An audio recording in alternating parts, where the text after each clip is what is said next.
Yeah, just get the stuff out of your way there.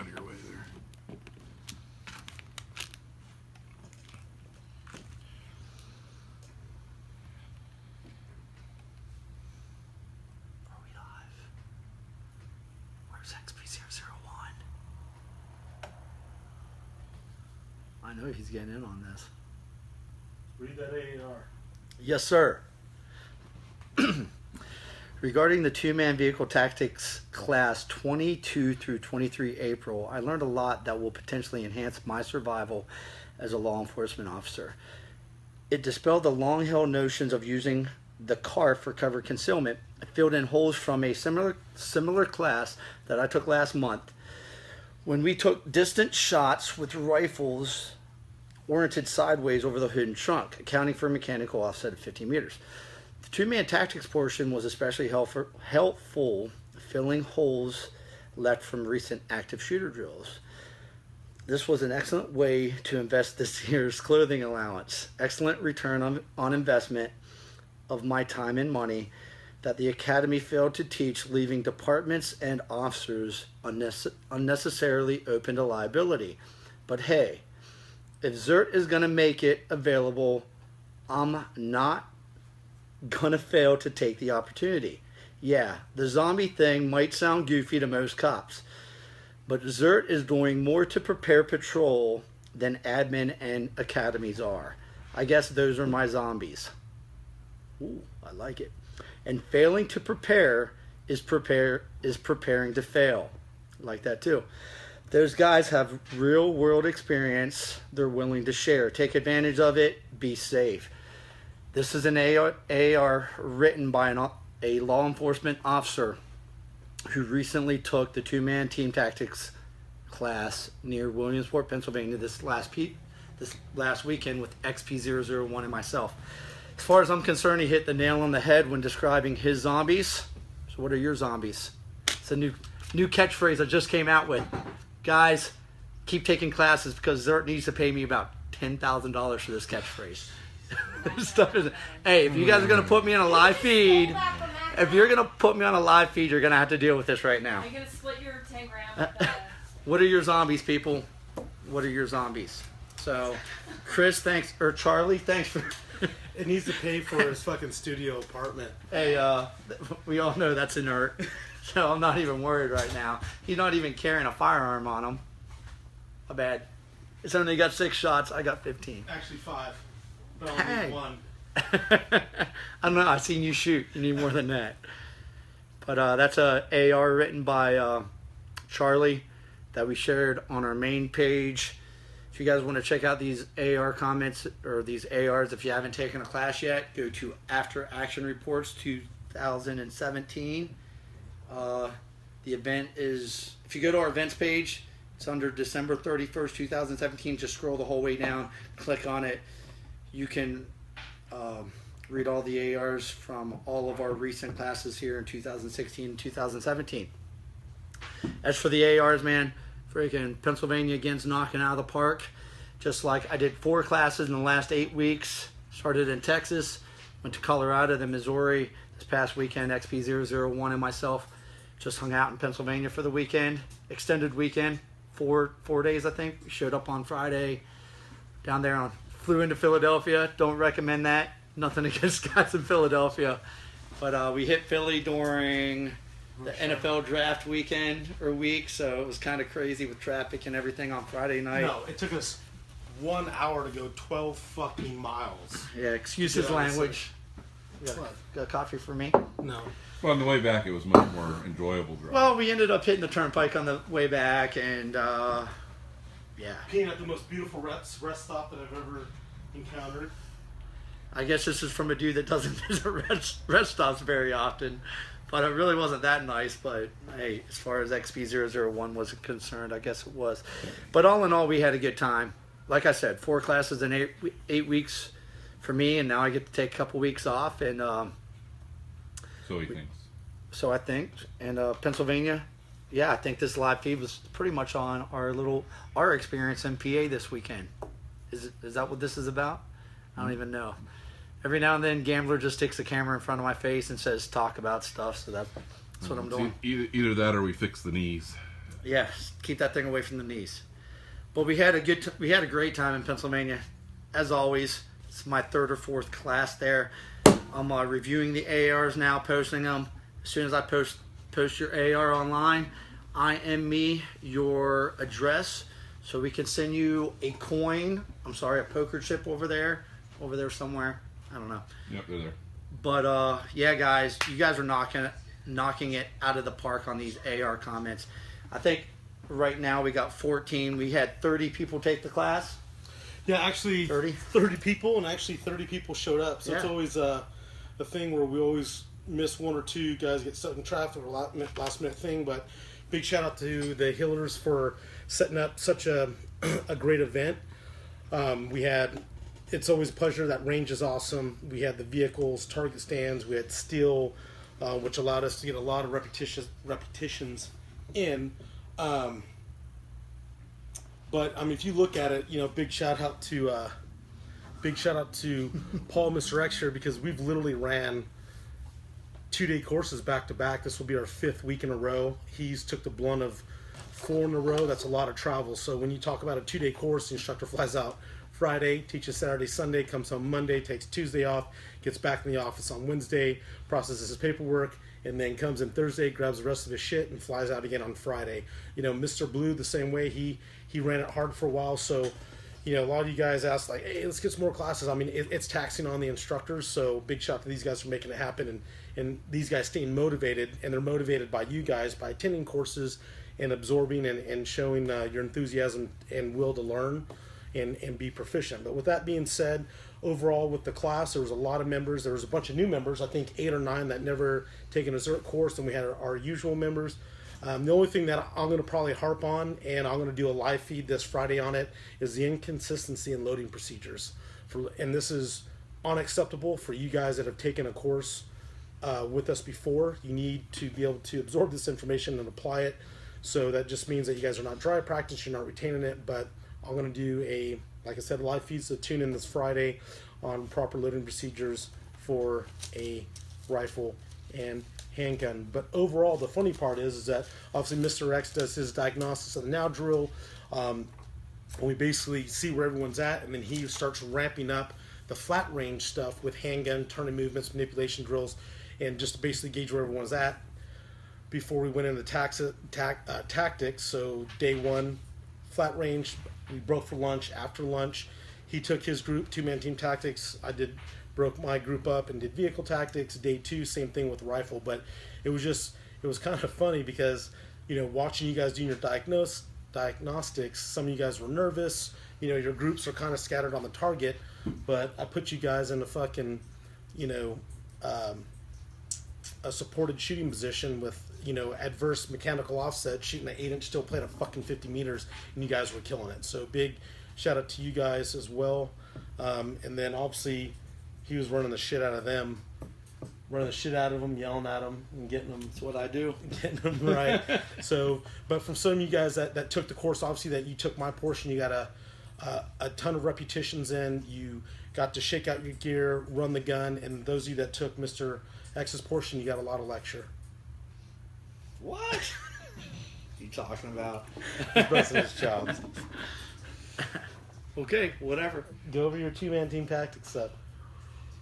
Well, I mean, after an intro like that, I guess I got nothing to say except for I talk too much. Man. There was a lot of shooting on our side. There's a lot of shooting on my side.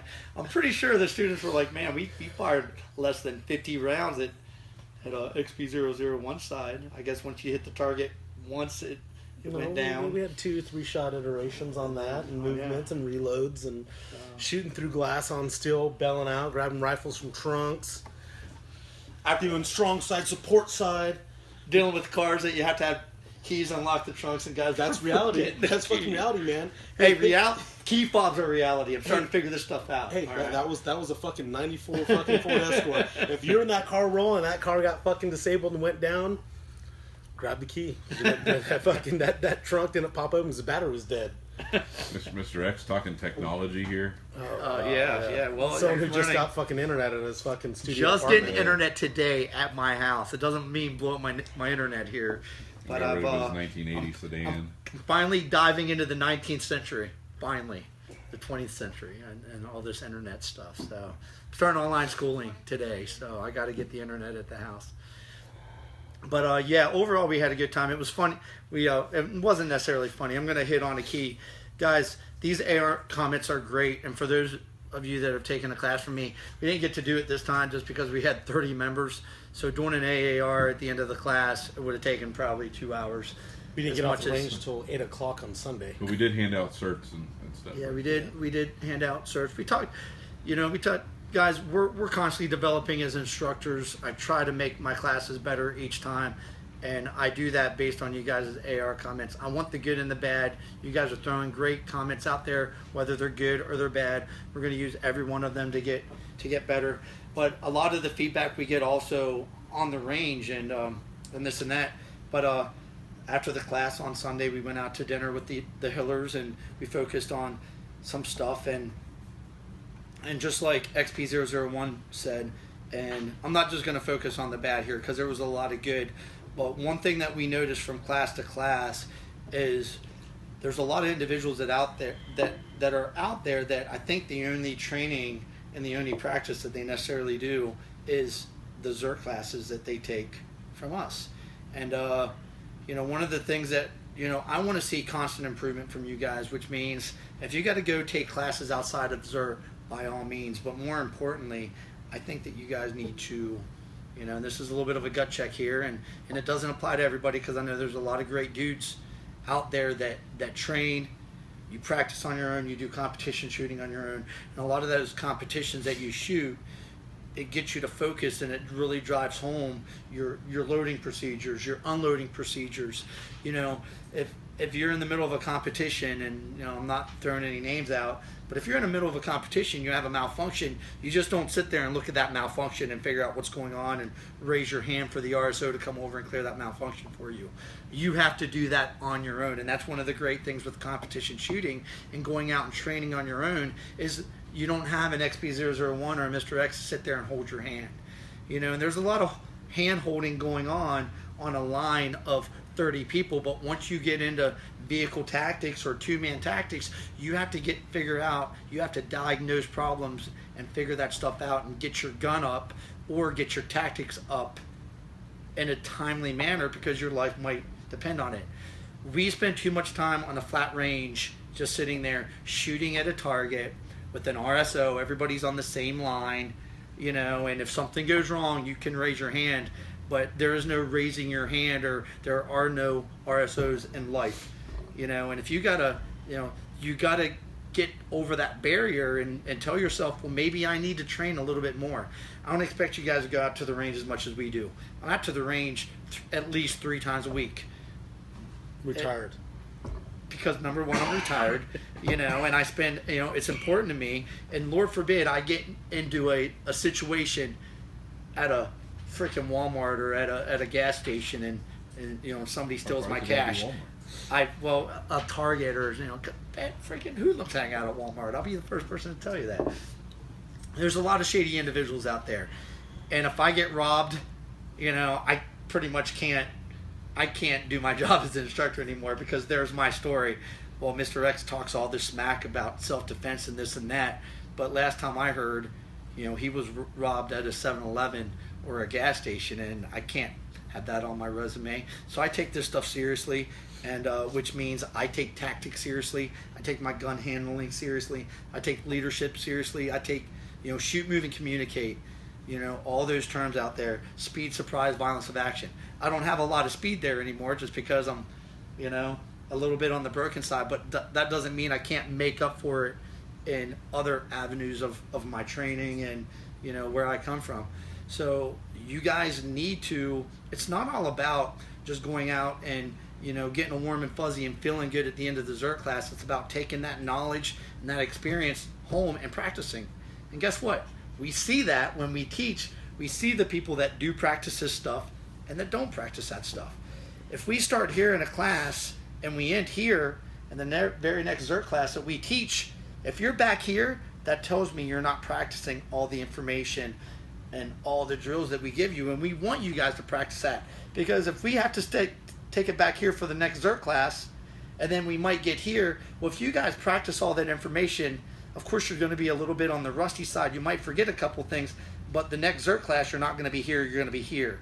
So then we can focus on, you know, that first couple hours will get you back up to the point where you last stopped, and then we can focus on the stuff that, you know, that you didn't know, all the drills, and he can focus on vehicle tactics that are a lot cooler just because your skill level is a lot higher, and I can progress a lot faster just because we don't have to worry about the basics and the little things. That's my goal. I'm pretty sure that's his goal, you know, as the owner of this company. I want you guys to constantly progress and get better. And hey, I'm going to tell you the way it is. There's too many of you guys that, you know, and you know, the Hiller said it the other day. It's like, hey, when's the next class?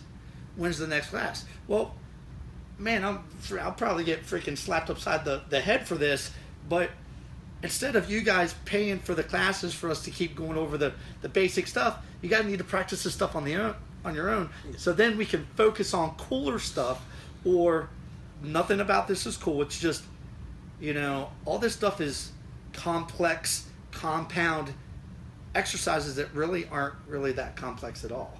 If you start it from, if we go from the basic now drill to the end state of day one, you guys will be like, holy cow, that's crazy. But we do a bunch of basic stuff, and then all we do is combine that stuff, and compound stuff is just, you know, combined basics put together, and by the end of the day, you're like, this stuff is easy. But I ask the students every time, imagine if we did this drill at the beginning of the day, you guys would be like, WTF, you know, what the fudge am I doing? I'm trying to cuss less. It's a life goal of mine. But, I mean, and that's my goal, and I'm pretty sure that's his goal too. I mean, the big thing that I look at, guys, is when we get on the range, I said, hey, I went over how to navigate that muzzle inside of the vehicle. And the key thing is that when you draw, you know, you can just pop your hips out or just move your thighs so you're not muzzling yourself, getting the gun over the dash to engage through the windshield to hit steel. It's common sense, right? Get in, draw the gun without muzzling yourself. What do you think happened to the first fucking 6 people that got in the car? Fucking drew, muzzled both their legs, you know, and it's just like, hey, I just told you not to do that. Oh, because they're getting overwhelmed. It's a lot to process, but guess what? We all started somewhere, right? And another thing too, guys, is there's a member, Carmichael, out of, I think, like Fresno or California. He's literally taken every Mr. Blue course, all the CQC packages, and he's taken the same course 3 times. But every time he comes to that classes, I see his progression, and the dude's fast. Like, he'll give a lot of us a run for our money. The fact is that guys go, oh, well, I took that course, I don't need to take it again. Yeah, you probably fucking need to. Because the key thing is, guys, there's a lot of companies out there, or a lot of training organizations that, you know, if you know, there's a saying that, you know, don't practice till you get it right, practice till you can't get it wrong. And taking the same courses over and over again is not like, oh, I'm good, I don't need to take that. Hey, it's not that you need to learn anything new from there. You probably need to refine your skill. So there's a difference of learning new tips and techniques, and there's another thing of refining your skills. So, like, I harp on this a lot. Like, I've taken a lot of vehicle tactics classes and a bunch of other classes, and I've taken them over and over again, because it's not because I need to go and learn something new, but it's getting me on the range and giving me a system to train to make myself better. Now, a lot of you guys are super smart guys out there. If you took a lot of effective notes, guess what? Then you can go back and go, all right, we did this day 1, day 2. This is what I need to work on. And that's just, it's no difference from realizing what your weaknesses are and practice that when you go to the range. If you can do fucking fast one-shot draws, hey, that's fucking great. But how about shooting support hand, shooting strong hand only, working on reloads, working on extending your distances with your handgun, working on the stuff that's not sexy. So that's just my thought process, but everyone did a great job. Everyone was safe. And it's always just a pleasure to see that many members out there motivated to learn something. I'm just hoping you guys can retain that. When I talk about that 60-30-10, you know, hopefully 6% of it you like, 30% of you love, but all I care about is that 10% that you implement in your daily lives or when you go to the range. Yeah. And we're not, I'm not sitting here picking on anybody that took the classes, my last 4 classes or anything, because all in all, you know, when at the end of the class, I always ask for a positive and a negative. I want a negative, and some of the students are like, man, I don't have any negatives. There's negatives out there, and I just want you to think about it a little bit, and whether you put it on the AR page or you give it to me after the class. We didn't do this class because there's 30 members, and I have a horrible habit of usually pushing past the time that the class is supposed to be over because I want you guys to get your money's worth. And I think I was like 5 minutes over this class, 5, maybe 4 minutes over. I don't know. We went 30 minutes over on day one, but we got Yeah.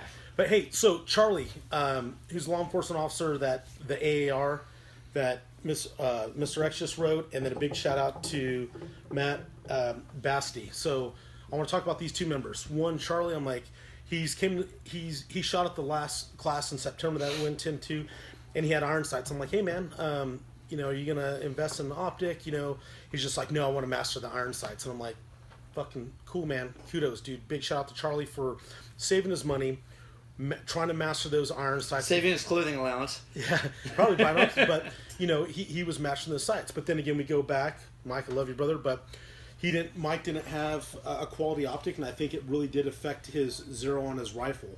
So I'd rather you guys pay the money for some just Magpul cheap iron sights, learning to master those, and save up for a quality optic, because you buy a quality optic, that thing's going to last you pretty much almost a lifetime until you get bored with it or moved on. And not having a subpar optic, getting banged around, dropped. I mean, shit, we shot, 300 rounds of consistent rifle just in one day. It can knock your zero loose. It's not going to hold up to those standards. So, save up, buy quality product. If you're buying a $600 or $1,000 rifle, you should probably be investing in a $600 to $1,000 optic, because it'll probably be the last one that you purchase unless you break it. If you do, most of them have lifetime warranties, or you can, like Vortex, you can send it in, they'll replace it. So that was that. Just don't sacrifice money on optics, because it's going to affect your ability to properly train on the range or at or during training. So also big shout out, Mike, for the fresh mozzarella and the bread, and big shout out to all you members for the gift baskets and all the food. We smuggled all that stuff back and enjoying it. He smuggled it back. I haven't even seen it yet. You haven't seen his meat that you smuggled? Yeah. Hey. So those are just takeaways. Yeah. And saying that real quick, guys, and that's a great point by XP001. But really think about what you're spending your money on. You get what you pay for out there. And there's a lot, I'm going to hit on Pennsylvania because I had 30 students, but this is the case in every class. I see a lot of different platforms out there, a lot of different guns, a lot of different aftermarket stuff, a lot of stuff that looks really cool, and, you guys spend X amount of money on these guns, and, it's one thing to look cool. It's another thing to perform cool. And to me, it's not all about the looks, even though I put way too much money in my Franken build, but I put quality parts in it. You can save a dime in certain areas, like your takedown pins and certain things that just parts that you need to buy. But make sure that you purchase certain parts that are, you can't say it's guaranteed to run, but I had guys that the ammo in their guns weren't running, certain things, certain parts. Just because the darn thing's got a cool paint job doesn't mean you should spend X amount of money on it. To me, the sexiest rifles out there are the ones that run consistently every single time. I could care less what the darn thing looks like. And there's a lot of good guns out there that ran, and there's a lot of good looking guns out there that didn't run. And we had an individual in the class that had a polymer AR, the upper and the lower, and that thing had so many issues that by the end of 300-400 rounds, this thing was falling apart. So be careful what you're buying out there. And there's reputable names, there's reputable gun builders out there that can build a good quality product that has a warranty. But when you start mixing certain ammo with certain rifles, certain optics, guys' optics were going down, they were falling off, they were, when you have certain parts that strip out, just be careful of, if you guys are buying these things for ZERT classes and you want to clear malfunctions the entire time, kudos to you. I'm not paying top dollar for a class to just sit there and have to clear my gun just because of double feeds and certain things every 5 minutes, man. I want to get the most, out of the class. Now, if you go into the class wanting to clear malfunctions 3,000 times, hey, I hope you got your money's worth. But at the same time, guys, just be really cognizant of, when guys are buying certain cheap ammo and reloads, and I didn't see any squibs out there, thank goodness. But we're going to do a video series here in the future about, the benefits and the drawbacks for PCC. PCC is a great alternative for these classes, but, in my two-man tactics portion of the class, one of the things that, if you're doing two-man tactics and, we both have AR-15s and we both run Glocks, and I get to a point where I go dry, guess what? He can throw me a magazine or two. But if I'm running a 1911 and he's running a Glock and he's running an AK and I'm running an AR, once I go dry, dude, I'm on my own just because none of our stuff is compatible. So that's something that we looked at, in the military, but that's something you should also, if you're two-man tactics, you're married, or you're not saying that we're going to get hitched or anything, but if you spend quality time with somebody, or you and your spouse, you and your girlfriend, that's something that you should consider. The fact that, man, if my gun runs dry, I'm pretty much on my own because none of our magazines are compatible. So it's just some little stuff to think about. We did a segment on that on Coffee and Hate about team SOPs, and that came up from a class in Colorado where I had a father and two sons take the course. Each father and son had a different handgun and a different caliber. So like when I talk about on the travel team that I work on, our SOPs, everyone carries a Glock 19, and we all have Glock 17 mags on our bodies and in our each bag in the vehicle. So if I grab a bag from a different vehicle and I need stuff out of it, all that stuff's interchangeable. Another thing I want to talk about is proper zero. We had a member out there when we're shooting those 8-inch steel targets at 50 off of the cars, and the guns are angled, so you have to kind of calculate mechanical offset. He was having to hold, like, I think it was 10 inches low. And I'm like, would you zero? It was like, well, I'm zeroed at 50. And he goes, oh no, I'm zeroed at 15. And I go, why? He goes, because I wanted to pass the NSS. So, hey guys, when we do the NSS, you don't zero your rifle. The NSS with those 3x5 white cards is so you know what your holdovers are on that 3x5 card. If I didn't care about your holdovers, those 3x5 cards would be this way, but they're not. They're this way. So don't change your zero, because guess what happened? He didn't change his zero back to his, change it back to his 50. So when he got to the class and we started shooting at the 50, it affected his ability to train, properly know what holdovers, properly know what his gun can do, because if you got to return zero, once you get your gun zeroed in, don't fuck with it. A lot of you new gun owners out there, if you don't know how to properly zero your gun, ask. Get in an indoor range, bench rest it, try to get that gun as stable as possible, and try to maintain that group, guys, because it's kind of hard to say, hey, for a basic class to say, hey, come in and zero your rifle if you don't know the proper fundamentals of marksmanship. Or get 10, 15 of your closest friends together, pick a date, find a range, and call ZERT HQ, and I will come out there for a set amount of money, just like we're heading to Pennsylvania and doing a long-range course here. Part of that long-range course is setting up your zero. So if you want to pay good money to figure out how to zero your gun, by all means, I'll try to fit that into my schedule and my busy schedule for the next year. But yeah, we'll make that stuff happen.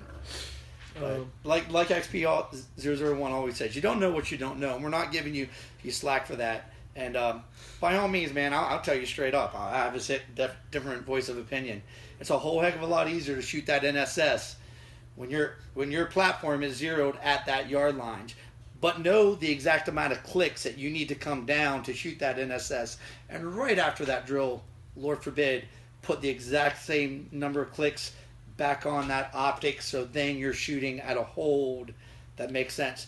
Now, if you feel that you're not ever going to get in some type of situation, if 15 yards is your go-to yards, that's what you're shooting targets at for the rest of your life, because that's that minimal distance in your house, and that's what you need to zero your gun at. But imagine if I zero my rifle at 10 or 15 yards, that line of sight, line of bore, if it crosses at the same point at 15, imagine how much that round is going to rise. And who knows, it's probably 5, 6, 7, it might even be 1,000 yards before that round drops back into your line of sight. We zero our guns at certain distances. I talk about why, whether it's a 25, 300, a 50, 200, or a, 100 meter zero, and there's reasons why people zero their guns at different meter or yard lines, and yeah, that's all I'm going to say about that. Guys, we're hitting on a lot of, I want to say we, like I said, we always ask for good and bad. We're hitting a lot on a few of the negative stuff, only to reinforce that stuff so the next time you take a ZERT class, this is stuff that, if you take a ZERT class here and you do nothing in between, that's not what we want. I'm not trying to take your money to reteach you the same stuff every single time. I want you guys to focus, the difference between training and practicing. This past weekend we were training. Now you take all that information home, all that knowledge, and you practice it. So you're that much more prepared the next time. There was a lot of great stuff that you guys did in Pennsylvania, man. It was a great experience. We and this was hit on, I think, whenever I was in Colorado Springs, one of the students, we loved doing the meet and greets, spending time with you guys. We went out to eat. It was a hibachi grill, had a few drinks, a few toasts. Something disagreed with me that night, so the next morning I was kind of hurting. But the fact of the matter is the majority of the class got together. The majority of the class was there. I think we had 2 full tables. No, yeah, and not to interrupt, but I think that's one of the big benefits of the Z machine is, 1 is training, but 2 is the network. Like I always say, getting out and training will hone or sharpen your skills, but it expands your network. And after training, to actually have literally almost everyone in that class get together for drinks and dinner and bond and break bread together, and we bullshit and smoked and joke and getting to know all you members on a personal level during dinner was fucking awesome. It was great, and I think that's what ZERT's about, and that's one thing about before I started this organization and working in the security industry that I did, going to all these schools, I got to meet cool guys, go out and have beers and build those relationships, and I think that's what brings together. The Hillers do a great job on running PA. We had members from West Virginia, Virginia, North Carolina, Maine, New Hampshire, Massachusetts, New York. Guys, guys and girls driving up from all over. So it was a big motley crew. But the funny thing is, when you get them all together, you seem like they've been hanging out and smoking and joking for years. But they built those relationships online. They're comfortable with each other, and I think that's one of the things that is so special about this organization. Not just the training, being the benefit of the member and meeting all these great people. And I'm happy to say that I got 25,000 friends through it. A couple of them I don't like, but hey, you can't pick your friends, but you can pick your family, right? So we've talked about that as well. People getting pissed off about other members, and hey, it is what it is. You can always agree to disagree, but the key thing is that was a good group of fucking people out there. And a big shout out to to the members that hung in there. There's a couple guys that had some disability issues. They made it through the first day, and they kind of had to sit out, but they still sat, got a wealth of knowledge on that. And yeah, the cool thing about the meet and greet, and like I said, Colorado Springs, one of the guys hit on it, is when you're doing 2-man tactics, or when you're doing vehicle tactics or room clearing with somebody, and you're shooting so close to somebody, or somebody might have the perception of somebody's downrange, because when you're doing 2-person tactics, somebody's always downrange. So you're literally putting rounds past somebody at a certain distance. It is safe, but sometimes you can feel those rounds going by. Sometimes it's one of those things that your elbows come in a little bit, you get a little bit smaller. But when you have these meet and greets, and these ZERT members are not only coming out, but they're bringing their families out. They're bringing your wives and their girlfriends. It makes it a little bit more personable, and you get to know them a little bit better. So when you're doing these 2-man tactics, shooting rounds past each other, kind of gives you a little bit of a warm and fuzzy, knowing, well, I did kind of last night meet this dude's wife and family, and I know he isn't completely a freaking crazy hoodlum ZERT member that, whatever, but it makes what's it that? That hangs out at Walmart? Yeah, that hangs out at Walmart with open carrying an AR-15 and whatever.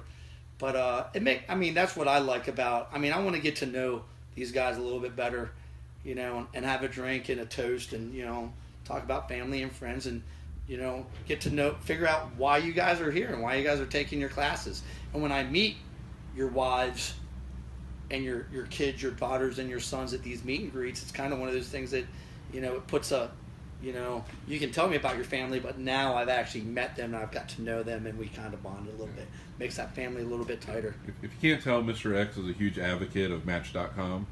he's really into the compatibility portion and compatibility test. I'm not on Match.com. Oh, sorry. But if my pictures are on there, it's not me. Don't befriend them because you're probably gonna, I don't know, whatever they say, the scamming. But all in all, man, I had a great time. It was a great weekend. I think I've hopefully earned a well-deserved break because I honestly put, 100% into all my classes, and I try to bust my butt, and I want you guys to get your money's worth. But I say this time and time again is, he talked about it a little earlier with the dude taking Mr. Blue's classes over and over again. I guarantee you, as Mr. Blue progresses and learns and becomes a better instructor and a better shooter, you are not taking Mr. Blue's class over and over again. He's bringing something else to the table every single time. And the very first class that I did with Z.E.R.T, well over a year ago, was this exact same vehicle tactics class. And I know he didn't teach it the same. He added a little bit into it, and I'm definitely not the same instructor as I was last year, and I feel that I bring more to the table now as I become a better shooter and I teach more classes, and I kind of come into my own a little bit. But I could probably teach the exact same class to the exact same people 2 weeks from now, not next week, 2 weeks from now, and I would like to think that it's a different class, because based on their progression and their what they've learned in this class, I'm going to I don't have a set number of drills that I do every time. All my drills are based on the performance of the class and how they evolve and what they know, and they're that much more experienced next class. So. And a big, we'll talk about big shout out to Matt, our from California. He attended the first vehicle tactics class we did in Bakersfield when I brought Mr. X out. Now, everyone in PA that took this class, it was literally probably almost a completely different block of instruction, because we had a third vehicle. We can shoot up, do more ballistic stuff. Due to the range setup, we weren't allowed to shoot underneath the vehicles, but we did have long guns, and we had the extended ranges, so we were engaging 8-inch steel targets out at 50 yards. We did move some steel up so guys can engage through the windshield, hit steel while their partner's bailing out, getting their rifle up, covering them. They're going back, grabbing the guns out of the trunk. So, as we progress as instructors or new things come in, and it depends on the range, what we have on the range, and the length.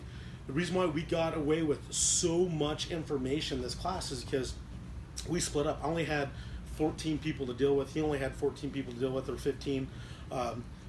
So it allowed... And that was 4 hours every day we didn't have to deal with each other. Yeah. So that was pretty awesome. There was shit talking across the range every once in a while. That's what we do. So, but yeah, so, that's the whole thing. Like, I always use the CQB classes as an example. Now I can use vehicle tactics or two-man team tactics. You can take the same class over and over again, depending on the range or and the student base. That curriculum may change. Those movements may change. There may be, when he was out in Missouri, he had 50 barrels and barricades, so he was able to recreate and do more. Now what he took from that class, he's starting to apply to the other classes. And there's certain, everything on the range is not going to be perfect.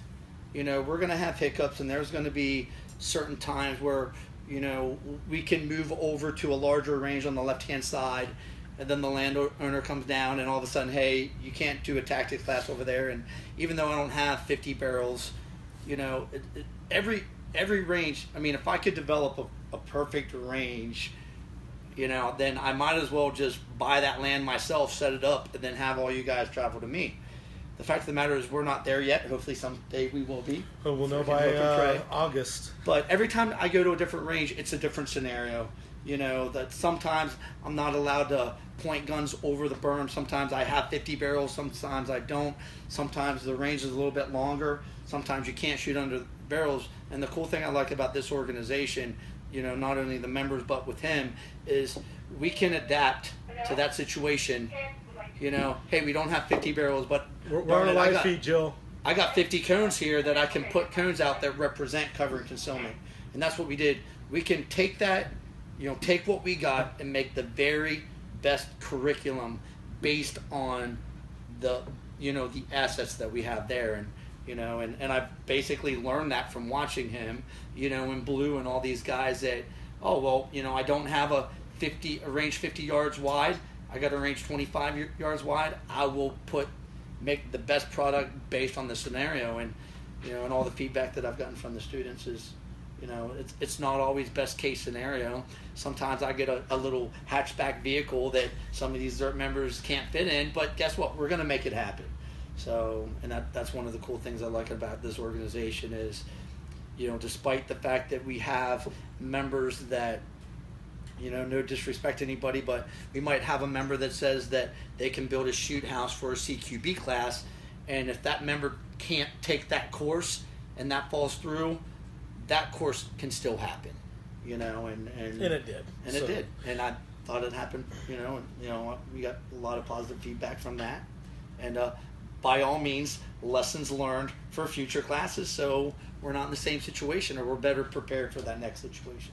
So, without dealing with certain drama and certain issues out there, life experiences, guys. If it doesn't hurt you, we do stuff wrong all the time. We learn from it and we make the product better next time. So, the ZERT's not perfect. He's not perfect. I'm not perfect. The member's not perfect, but we use those experiences to be better. Yep. So, and that's what life is all about. And also too, like, Mr. X was helping me put together the ballistic stages that I'm developing for the Manus course this weekend. And there's he's laughing. Don't laugh at the brick wall I built. But there's two takeaways too when we talk about cover and concealment. I have a brick wall with targets behind it. So when shooting, it's basically aim small, miss small. But if someone does hit that brick wall, we're going to see spalling, fragmentation, and it's going to rip the targets apart. So you have a better understanding of properly using, cover. But even using cover, there are still things that you need to be cognizant of. And also too, a lot of you guys that took the class this weekend, we were able to shoot up vehicles. So we shot from all those positions, and I dictated why you use certain positions within 25 yards and why you use certain positions within 50. But after we shot the shit out of the cars, in the end, it's when you're forced to fight from or around the vehicle. But the key thing is that buys you time to figure out what your threat is and where the fuck you need to go and get away from the car. And that was obviously showed. You'll see in the videos that I shot that I'll be uploading to Facebook soon on, bolts do weird things when they hit vehicles, so I littered one back in with 5.56 when it had one penetration. I shot 2 rounds with a 9mm and it punched right through one of the A-pillars in the back. So depends on the car, what it's made of, vehicles, the rounds being used, the distances, etc. So hey, I want to thank you guys for tuning in. What? Well, I was going to say, but all that being said, we should probably recap some future events. A lot of you guys are asking about vehicle tactics and that you want to take a vehicle tactics course. No better time than in July on an indoor range in Nashville, Tennessee. So get your tickets to Nashville, Tennessee, and we can have a great meet and greet between the 2 days. And I heard that's a great place to visit anyway. So. Yeah. Also, too, guys, the indoor range, we don't have to worry about outdoor conditions affecting your ability to retain information, being hot, windy, cold, raining. It's indoor conditions. And also, too, we got some movers, so we're going to be able to do some real diagnostics of that target coming to you, moving past you, how fast or how efficient can you get that gun out from the seated position and engage. This is very vital for all you CCW holders out there that carry on a daily basis. You guys use cars, so this is really going to test your true abilities. And it's not testing it. We want to sharpen and hone those skills to make you a asset to your community, not a liability. So Royal Range is a movie theater that they converted into an indoor range. The introduction was done through Mr. X here during Shotshow, so we're excited to get out there. Instructor Chuck, who will not a class yet, will be coming. Is that out. His theme music or something? Every time you mention, I don't even want to say his name again. So we'll have 2 Green Berets on the range, and probably between the two, there's probably about 30 years plus knowledge. Instructor Chuck probably has about 30 years. And if he's got 30, I got 20. I mean, shoot, 50 years of knowledge. Yeah, 50 years of knowledge on the range. So, and an indoor range, guys. Handgun only. A lot of reps. We'll be able to do a lot of good things. So I just want to thank you guys for the support. Stop by ZERTnation.com. Go to training and events. And click on the Tennessee course. There's a long range course coming up in PA obviously the Outbreak Omega event, and stay tuned. We're still working with PWS on getting the PWS carbine courses up, and in coordination with Surefire, we're working with Remington and Glock on some things. And like I said, I harp on renewals. Renewals come in because that renewal money is going to hopefully lock in our facility, our own training facility, ZTF, ZERT training facility, so we can add more value. You guys can fly in. We can hand you a rifle, your bladetech equipment, or a Glock, or a shotgun, your long gun, and ammo. You just show up, tourist destination location, make a vacation out of it, and get some training in. So I'm XP001 and Mr. X. Nice. Out.